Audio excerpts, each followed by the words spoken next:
was something without exchange. He was offering himself without charge. Now, I say a new world order, but in actuality, if we examine the scriptures closely, what we discover he is really calling for the old order to be what it was supposed to be, even though now it's becoming a new order. Let me say that again. In other words, he declares what should be based upon what originally was supposed to be.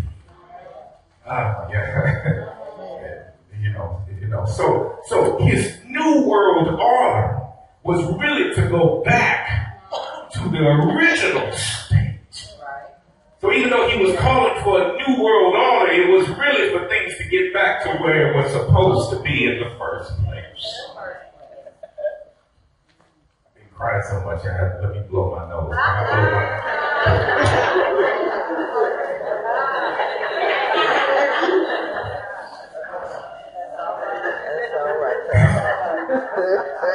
I do blow my nose.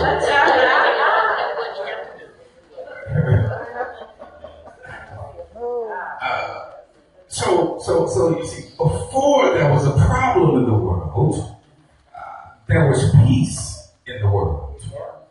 And, before we ever had any issue, before anything had ever occurred in the world, we operated with a particular peace in the world. And so what Jesus really is doing at this particular moment is calling us back to what we were supposed to be operating under in the first place. So he goes back and attempts to call us back to its original state that it was supposed to operate under. Although, because along the way we lost some things along the way. So, in a real sense, what Jesus does is reset everything according to its originality. The religious authorities of that day had constructed all of these rules and regulations to assist them in leading what they understood to be a blameless life. But according to Jesus, with the Beatitudes, what he was saying was that you have it all wrong. You got this thing wrong. They misunderstood what God was trying to teach them way back in the days of Moses. When the people of Israel were slaves in Egypt, God heard their cry and responded to them. And he said, "Blessed are the slaves in Egypt, for I will rescue you from your oppressors." That was grace, y'all. Yeah. That was a gift of redemption in the Exodus. It was only after the Exodus, follow me here, that God, through Moses, gave the people of Israel yet another gift. And that was the gift of law, which would teach them how to live with each other, because God knew that they couldn't live with each other right. So the law was given not as an end, but as a means before the people. That's why Jesus said, "I didn't come to abolish the law," or what Jesus, but to fulfill it. That's also why he said, look, when they questioned him about the Sabbath, he said, look, the Sabbath was made for man.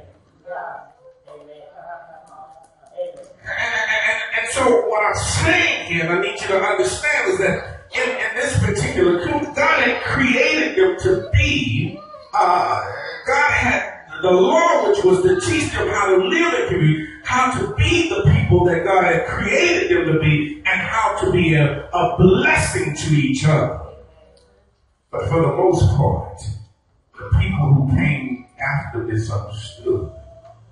They forgot, watch this, that the blessing came before the law. Don't miss that. They started putting the law before the blessing.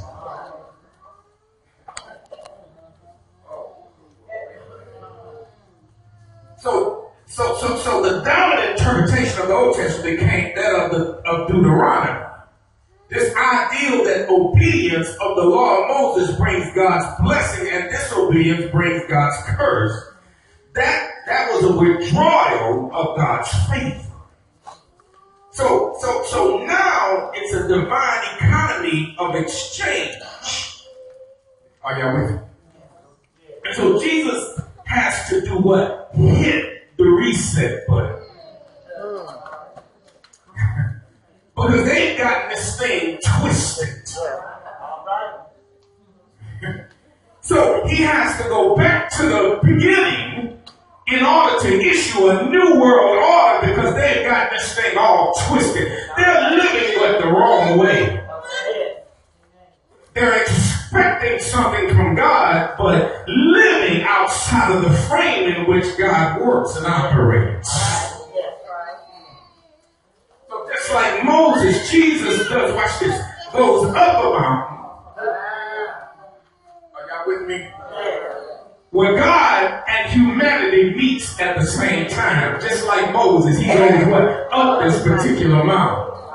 Now, when Moses goes up the mountain, he wants the people to not come up the mountain with him.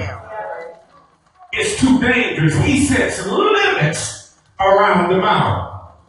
But when Jesus goes up the mountain, watch this, he invites his disciples to come up the mountain with him. And so it's a new image of God. It's the image of God who looks upon us with favor and invites us into relationship. So when Moses speaks from the mountain, he proclaims commandments.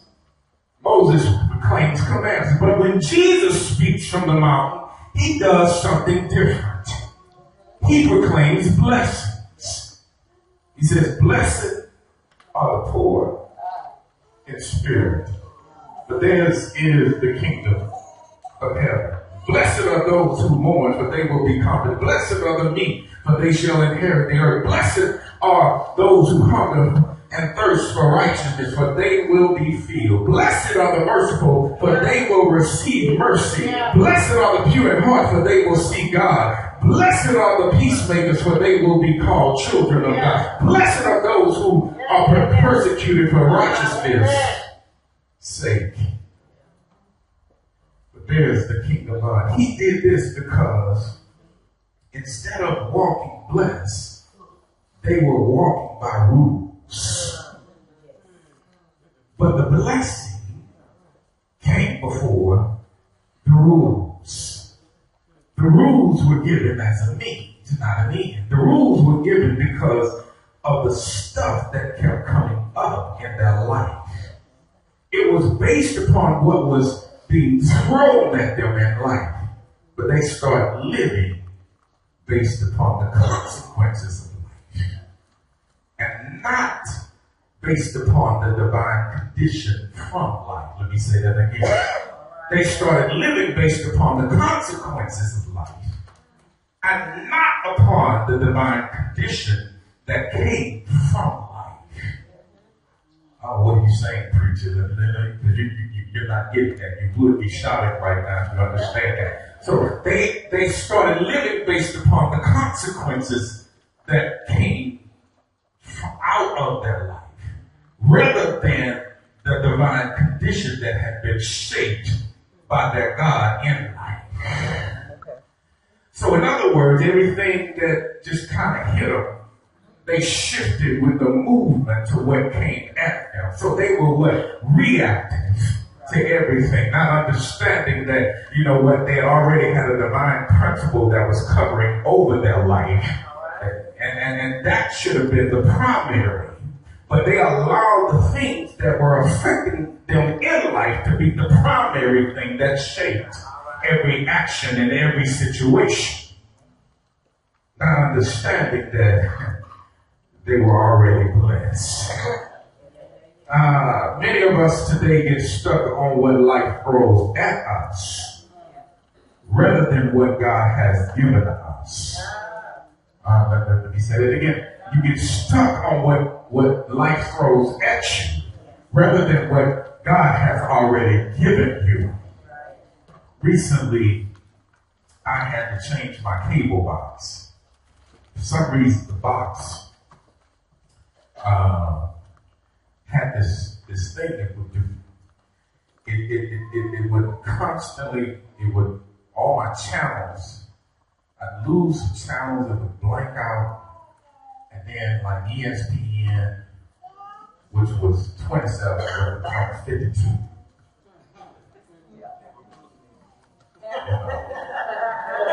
I think we lose ESPN. I didn't lose it, but it would switch. And all the local channels would go. They just be a black screen. And all the channels would just be arranged. I mean, everything just, and it kept doing this. And so, I got tired. And so I finally called, and for the first time, I kept messing with it. And they explained, well, you need to reset. So I had to pull the plug, take the cable cord out, and go through all of that to get it to reset. And every time I did that, it would reset itself and go back to its original state. But I had to change and do some things in order to get it back to its original state. Because the way it was operating, but it was operating less than capacity, less than what its potential was. And so even though it was still working, it wasn't working right. And so I couldn't get from that machine the fullness thereof because it was operating less than what it was designed to operate. And so, you know what? Sometimes that's how we are in life. We are operating less than what God expects us out of us because we're operating in the wrong way. And so therefore, in the wrong way, we can't get and receive the right things because we have to, and therefore, we have to reset some things. Some things have to be reset. Because oftentimes there are things that hit you in life. There's some trauma, there's some trials. All of a sudden you'll start living based upon what you've been through and not the blessing that God has over you. So what happens is we get life will rearrange your channels. And if you're not careful, you'll be living out on the wrong channel in life.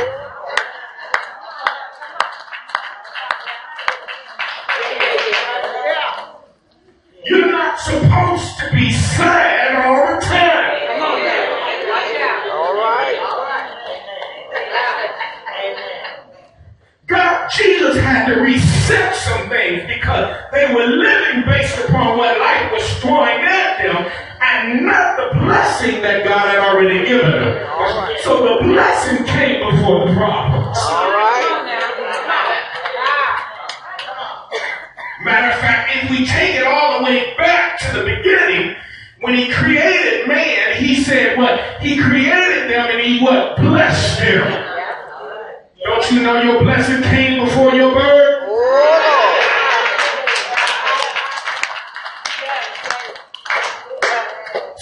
So what happens is we're not careful, we start living out of the burden rather than out of the blessing. Yeah. And so what we have to do is remember by faith what God has already done through Jesus Christ, and therefore it's our faith that begins to what? Reset everything. There's some things that you got to hit the reset button on. You're not supposed to be miserable all the time. Reset. All right. You're not supposed to be sad all the time. Reset. You're not supposed to be broke all the time. Hey. Reset.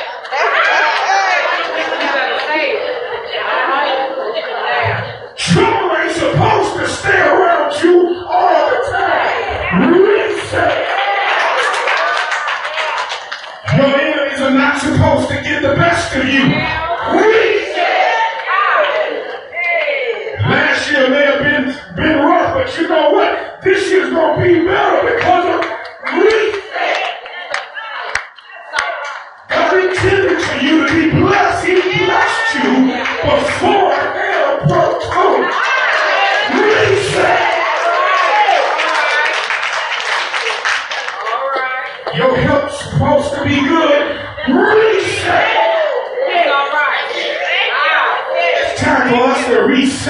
things.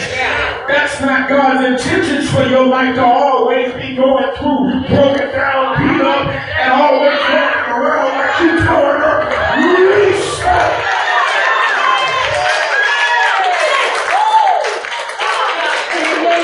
Reset. You gotta hit the reset button. You ought to be smiling every time you get up in the morning. Reset. You ought to have something to give it praise about on a continuous basis. That's why David said, I'll bless him at all times. Reset.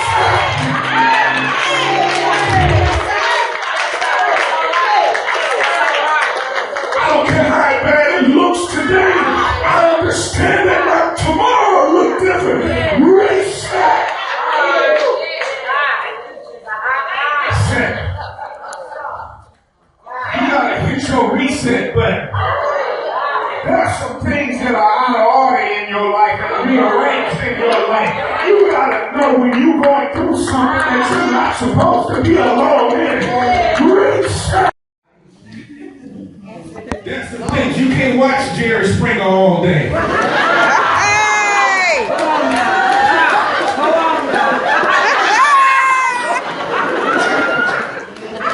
You got some channels missing. There's some things that you need to see on another channel. So reset.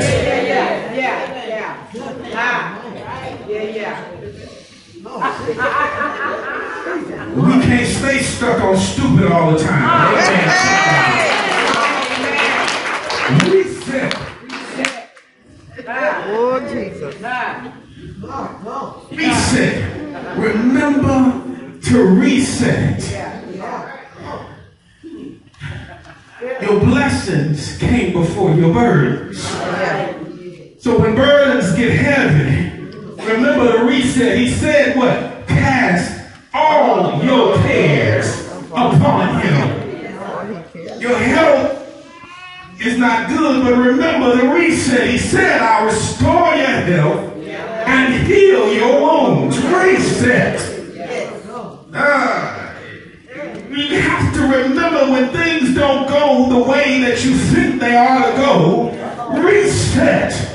Because he said, what all things work together for the good of those that love him and called according to his purpose. Reset. When you don't have the needs you think you ought to have, he said in his word, I supply all your needs. Reset. We've got to reset some things. Are you living? Now we'll close. Are you living in the blessing? Or are you being beat down by the birds? Oh, Lord. And that's the question. And if you're being beat down, it's time to hit reset. Look at somebody and say, you better reset.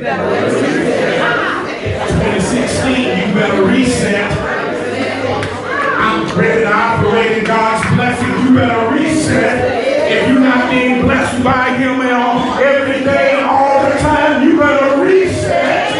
When you find yourself out of order, you better reset. When you feel like your fears are taking over you, you better reset. He didn't give you a spirit of timidity, but one of power. So when you keep feeling like you are always worried about something, you better reset.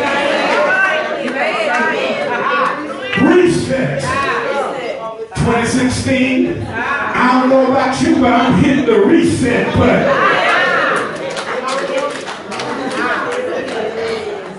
Even when it acts like it's getting a little tough, you know what? Reset.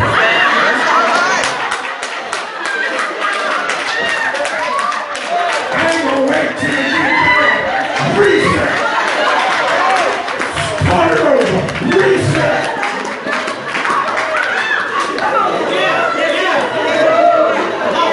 What I'm talking about, I'm gonna hit the reset button as soon as it just, even if it feels like it's about to happen. Reset.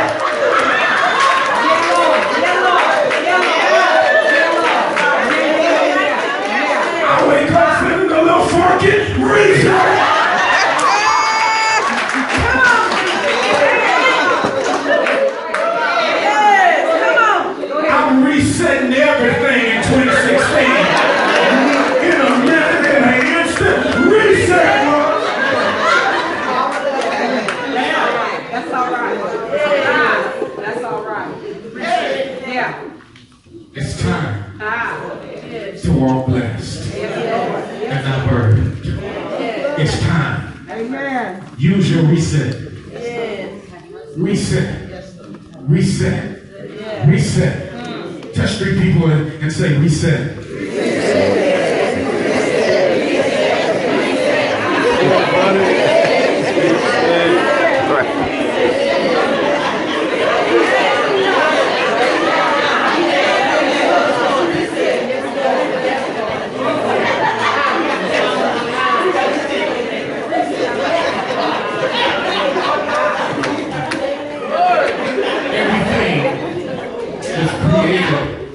Out of love, if you don't feel the love of Christ, the love in your life, reset. Reset. Reset. Reset. Reset. Doors of the church are open.